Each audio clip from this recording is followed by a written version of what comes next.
Welcome to the Innovation Meets Leadership podcast. Real inspiration for real innovators. If you're looking for innovation and leadership transformation, your journey starts now. Welcome to the Innovation Meets Leadership podcast. I'm your host, Natalie Born. I would love if you would help us spread the word by leaving a review wherever you listen to podcasts. I'd also like to welcome Spain to the list of the 50 plus countries listening from around the world. Well, my guest today is Bryan Clayton. Bryan is the CEO and co-founder of GreenPal. It's a mobile app that connects homeowners to local lawn care professionals. GreenPal has been called the Uber for lawn care by Entrepreneur magazine and has over 300,000 active users completing thousands of transactions per day, doing over 20 million a year in sales. Welcome to the podcast, Bryan. Natalie, thanks for having me on. It's great to be here. So I would love to talk a little bit about your founding story. I think that backstories are so great when we're talking to especially this group of people, because most of the people listening to this podcast are either on their journey entrepreneurial wise, or they want to start that journey. So I would love to just hear a little bit of your backstory. Yeah, I appreciate that because I think starting a business is one of the best things you can do with your life. It's one of the best things that can cause you to live an interesting life. It certainly has been for me. I started in entrepreneurship 25 years ago when my father made me go mow the neighbor's yard one day. He interrupted me playing Nintendo. He said, "Get off your butt. I'm tired of watching you play Nintendo. I got a gig for you. You're going to go cut the neighbor's grass." And he made me go mow the neighbor's yard. I wasn't living in a Democratic household. And luckily that happened because after that I was hooked. I was hooked on entrepreneurship. I made like $20 and for an hour's work. And I thought, this is amazing. I'm just going to do this. Mm-hmm. And so I passed out a bunch of flyers all over the neighborhood that first summer, got a handful of customers, and I stuck with that little lawn mowing business all through high school. And then when I put myself through college mowing grass, and when I graduated college, I made a little business plan and decided, this is going to be my lane in life. Owning a business is the thing that I'm just going to double down on. And over a 15-year period of time, built up one of the larger landscaping companies in the southeastern United States. Ended up growing that business to over 150 employees, got it over 10 million a year in revenue. And then in 2013, the business was acquired by a national company. And so just growing that company from just me and a push mower to me and like 90 trucks going out every day, I learned a lot about business, how to get a business going.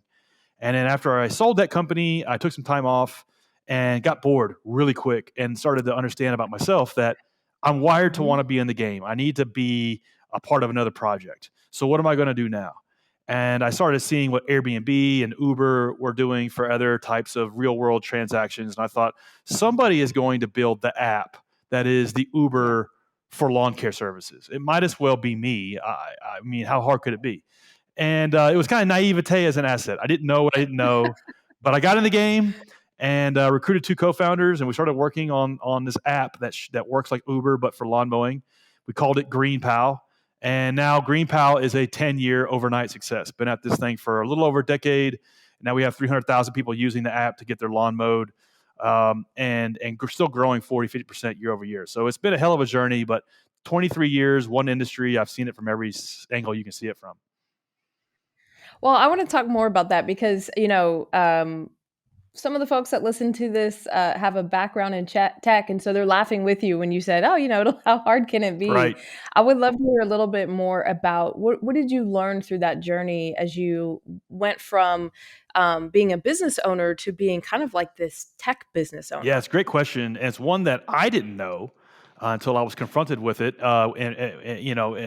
In reality, is that it's a lot harder than it looks for a couple reasons. One, there's a big difference between running a traditional business, like it could be a construction company, could be a restaurant, hair salon, lawn mowing business, like what I had, versus inventing a new product that does not exist in the world. Those are really two different things, and they're two different journeys. They're two different sets of skills. They're two different sets of challenges. Both are hard. But after I had built a big landscaping company and sold it, I thought, here I am. My my chest is all puffed out. I thought I knew everything there was to know about business. And I was quickly confronted that I didn't know the first thing about inventing a new product from scratch. And that's really what we were doing with building GreenPal. There was no app where you could push a button and summon a gardener to come take care of this chore for you. And so we had to kind of build that out from scratch. And that's a lot harder than you think. And the only thing that kind of got us through it was just starting very, very, very small, getting a handful of customers, listening to them, and then using that feedback to get through like one level to the next. There was a book we were reading at the time called The Lean Startup by Eric Ries. It's a great book about how to build a tech product from scratch, and how to use feedback from users to kind of forge your way through the unknown, which is what we were doing. And, I thought it would be a 3-year thing. It ended up being, a 10-year thing just to get to the starting line. So it takes a lot longer than you think, and it's a lot harder than people make it look. Well, it's interesting when I hear you talk about this journey because, most people wouldn't intrinsically think, let's put our customer at the center. I mean, that is how most software people are hopefully building their products. But I love that you got your hands on some materials and resources and you said, we're going to start getting feedback. The other thing that's really hard and I think is different in the tech world, you're wired to go get that feedback. Sometimes in other parts of business, we may not be so wired to get that feedback. And you can kind of see that from some of these reality shows, right? Where they go into Right. restaurants to tell them they're not doing a good job and they lose it. Right. Yeah, that's a very, very good point. It sounds like obvious advice. It sounds like, oh, yeah, listen to your customers. Of course. But the reality is most founders, most entrepreneurs are resistant to that feedback because it's painful. It's usually not what you want to hear. It's usually telling you everywhere you suck. And the marketplace is a relentless purveyor of this river of feedback. If you use it to your advantage, it can help you get to the next level. If you kind of turn a deaf ear to it, it can cause you to not go anywhere. And I always tell this to new founders: when you're starting a new tech product, your cell number needs to be on the homepage. Your cell number needs to be on the emails. The email, when the system sends an email, it needs to come back to your email inbox. The live chat needs to hit you up on your mobile because you need that feedback. You need that feedback to be unvarnished, and you need to remove all the friction between people telling you everything they want to tell you. And that's the only way you kind of know what to focus your limited resources on. That's the only way you know what to focus the team on is, hey, we have 20 customers, and all of them are telling us these 3 things that we need to fix. And if you don't do that, then you're kind of just operating on your own assumptions. And a lot of times you're going to end up being wrong. Well, it's interesting when I hear you talk about this because, what you're also saying is that in the early stages, you need to be able to be a part of the conversation and not be so removed from the conversation that you don't know what's That's happening. right. And it's those quick and scrappy moves that actually help you to be successful in the long term because you're close enough to your customer to understand what's happening. Yeah, and this is so critical that as companies get bigger, they lose sight of this. And there's this weird gap that develops between customer logic and company logic. And the customer is looking at the problem from one paradigm, and the company's looking at it from another paradigm, and it's almost like they're seeing 2 different things, and it's one problem. This was so critical that, like, if you read books about the early days of Amazon, there's a really good book called The Everything Store, and it sounds silly, but Jeff Bezos in the early days would have a board meeting, and there would be like 10 people around the big table, and then in one of the chairs there'd be this big, huge teddy bear, and the big teddy bear was the voice of the customer. And so, this is so like hard to do that even like Amazon had to do it in the early days. Maybe they still do, where they had to put a big teddy bear in a chair. So you had this physical manifestation of the voice of the customer, and you don't forget it because it's a big goofy teddy bear at the board meeting. Like, okay, so what does the customer think? And then like maybe somebody speaks for the customer. I don't know. But like it's hard to do. It's a lot harder than it sounds. Yeah, speaking of hard things, you made a hard decision as well not to go after that venture capital initially. What would you say were the pros and cons to doing that? Yeah, for me, it was a personal choice. I didn't want to build a business that investors loved. I wanted to build a business that customers loved. And a lot of times it's hard to do both, because a lot of times investors are going to want you to build something that can move super quick.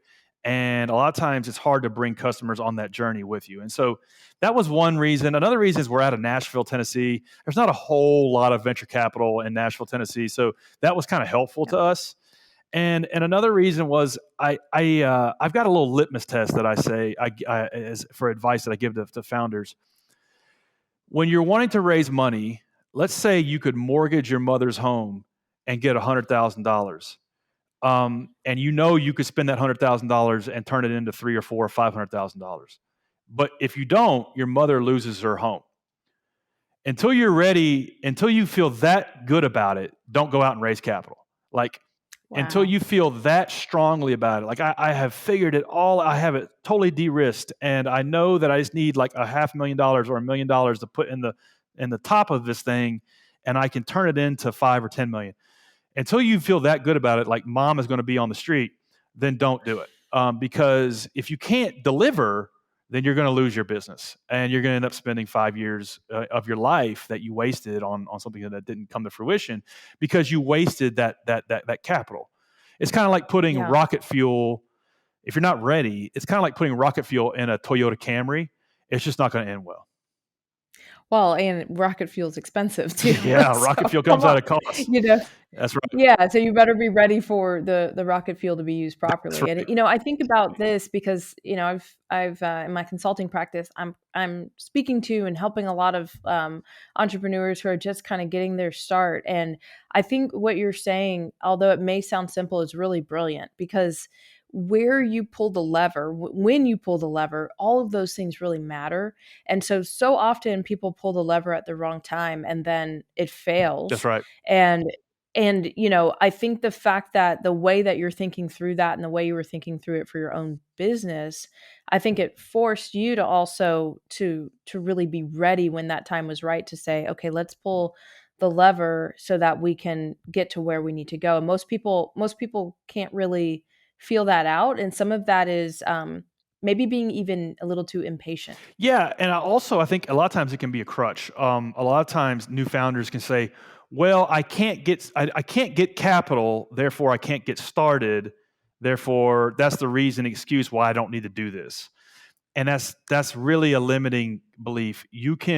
There's so many things you could do with no capital. You could create a prototype. You could get 20 people to use your prototype. You could create a landing page for your offering and see how many people will put a credit card down for the offering, and like de-risk it more and more and more and more to where you could attract that capital. So that's a mistake I see a lot of new founders make. Is like, I can't raise the $1 million or $5 million, therefore I can't do this thing. And in reality, you can do a lot of things nights and weekends while still working a full-time job.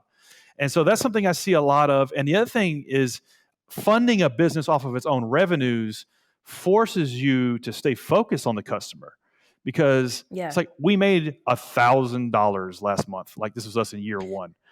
We made $1,000. There's 3 guys working on this thing 100 hours a week, and collectively we pulled down $1,000 last month.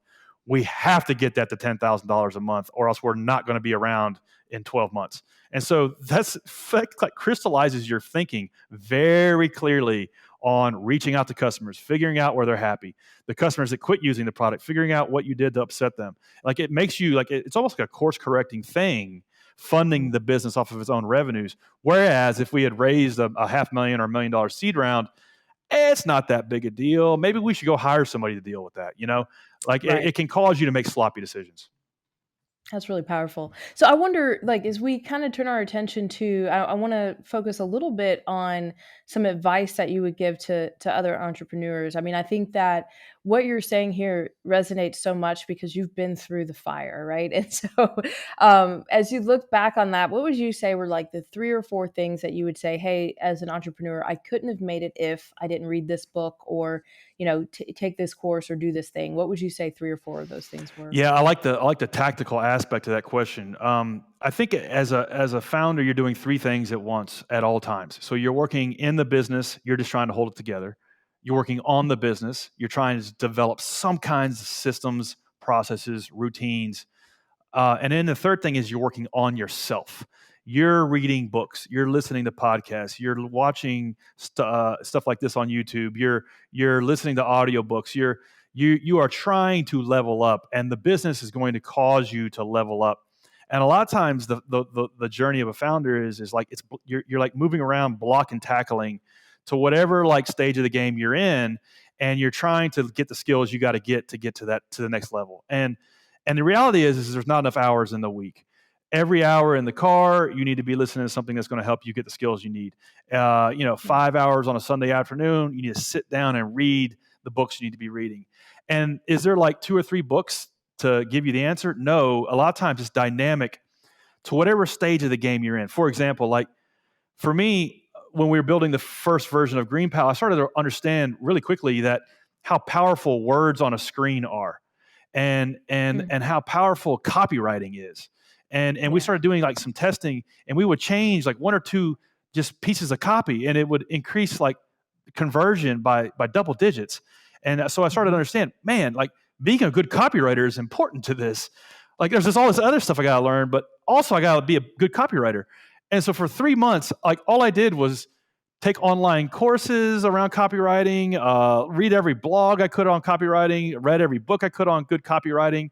I read a book that was written in the 1920s called My Life in Scientific Advertising by this guy named Claude Hopkins. It's a 100-year-old book, but he talks about how they split test coupons in newspapers and stuff and how they wrote good copy 100 years ago. That book was tremendously valuable to me in terms of becoming a good copywriter. So my point is, it's like, that was 3 months that I took off to 10, 20 hours a week to become a good copywriter. And I did that over and over and over again for the 20 things you got to be good at to be a good founder. And so a lot of times you're trying to shore up where you're not good so you can get like 80-20 good at that thing to where you can then delegate it well, because it's pretty much impossible to delegate anything that you aren't decent at. And so that would be one thing I learned, was that you can learn anything that you got to learn to get to the next level of the game. I love that. And I think that's something that a lot of people who are thinking about entrepreneurship need to understand, is that you have to be hungry to learn, like the learning and just picking up things that you had no clue about yesterday. And now you need to get yourself up to speed to become an expert in this area pretty quickly. And I just love that. I would also say if you're not hungry, don't get into entrepreneurship. It's not the right road for you. Absolutely. And to not believe your own BS. It's like, well, I'm not a copywriter. I got to go hire a copywriter. No, I need to become a decent copywriter. And so I don't want to, but I have to if I want to get to the next level. So all of that, and to not believe your own BS. I love that. So what I would love to know, just what when you think about the different stages of your journey, just kind of give us an overview of, and this is kind of the burning question I have. What did you learn hiring wise? I think hiring and entrepreneurship is such an important kind of hand in hand piece. What have you learned over the years? Yeah, step one, it starts with me. And what I mean by that is being pretty good at whatever it is I'm trying to hire the role for. So, for example, like I hired a chief of Facebook marketing about a year ago, and this girl has really helped us open up Facebook as a channel. Whereas we were reliant on just Google organic search for a long time. And now she is really, because she dedicates all of her time on just that one channel. I ran the campaigns for like 4 years, me personally. So I knew kind of what I was looking for. Every single time I've ever tried to delegate anything that I didn't know anything about, it's always blowing up in my face. And so I think a lot of times bad hiring can get chalked up to, you just didn't know what the hell it is that you were hiring for. And so it's really kind of your fault as the founder or the manager or the leader. Mm-hmm. I think the gold standard for this is Elon Musk. Whether between Tesla or SpaceX, he can go and have a conversation with the engineer of the drivetrain at Tesla at a very high level about the engineering components, and then he can talk to the user experience design who's designing the dashboard for the controls of the Tesla. and anything else with respect to that car. And then he can go over to SpaceX and have a high level, like contributive conversation with a rocket scientist working on like the next Falcon 5 or whatever that's going to land standing upright. Like all of these like crazy things. Like he can move anywhere in any of those organizations and speak to what those people are doing.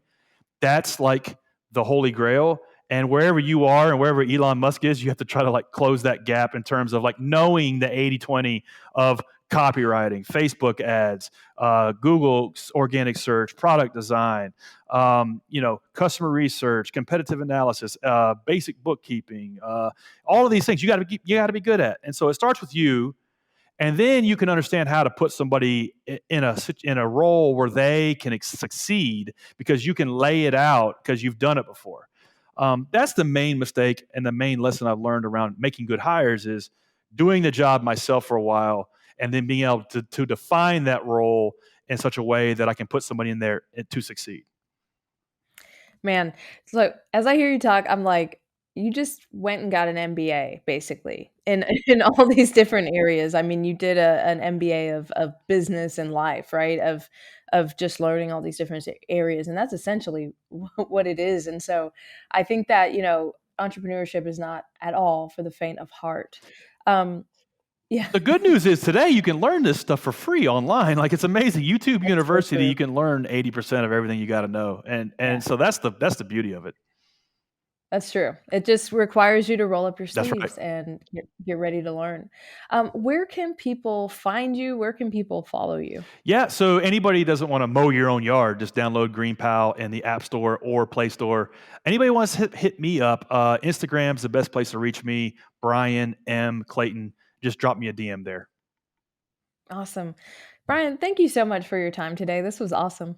Well, thank you for having me on. I enjoyed it. Awesome. Well, to our listeners, thank you for joining the Innovation Meets Leadership podcast. Remember, don't just get out of the box, break the box and set it on fire. Let's go transform something. Thank you for joining us for the Innovation Meets Leadership podcast. Be sure to subscribe to our show on iTunes. Follow us on Instagram or Facebook at Innovation Meets Leadership, and visit our site at innovationmeetsleadership.com for more innovation resources.